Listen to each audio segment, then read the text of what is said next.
Bonjour, aujourd'hui je vais vous montrer comment résoudre une équation du premier degré à une inconnue. Mais avant de vous montrer des exemples et comment résoudre cette équation, il y a différentes équations.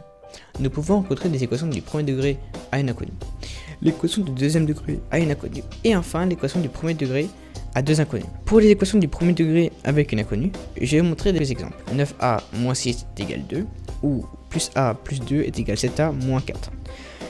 Pour les équations du deuxième degré avec une inconnue, voici quelques exemples. 7a au carré moins 2 est égal 5a plus 9. Ou 4a au carré plus 3 moins 8a est égal 3a au carré moins 7. Enfin, les équations du premier degré à deux inconnues. 6a moins 4 est égal 2b plus 7. Ou 3a plus 8b moins 2 est égal 9a plus 4. Pour aujourd'hui, nous allons parler de l'équation du premier degré avec une inconnue. Maintenant, je vais vous montrer comment résoudre une équation. Tout d'abord, nous prenons par exemple la première équation 9a moins 6 est égal 2.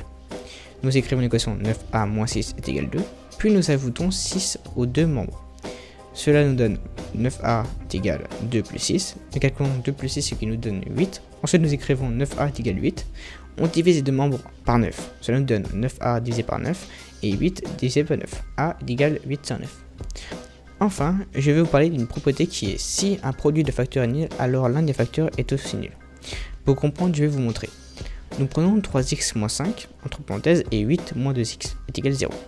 Ensuite, nous écrivons la propriété suivante. Si un produit de facteurs est nul, alors l'un des facteurs est aussi nul. Et nous commençons à faire les calculs. 3x moins 5 est égal 0, ça nous donne une équation. 3x moins 5 est égal 0 plus 5, cela nous donne 3x est égal 5. Et ensuite, nous faisons 3x divisé par 3 et 5 divisé par 3, x est égal 5 sur 3. Et nous rajoutons ou 8 moins 2x est égal 0. Nous faisons 8 moins 2x est égal 0 moins 8. Cela nous donne moins 2x est égal moins 8. Nous faisons moins 2x divisé par moins 2 et 8 divisé par moins 2, x est égal plus 4. Enfin, nous écrivons une phrase de conclusion, donc les solutions de cette équation sont 5 sur 3 et 4. Voilà, maintenant vous savez comment calculer et résoudre une équation du premier degré avec une inconnue et une équation avec la propriété qui est si un produit de facteurs est nul, alors un des facteurs est aussi nul.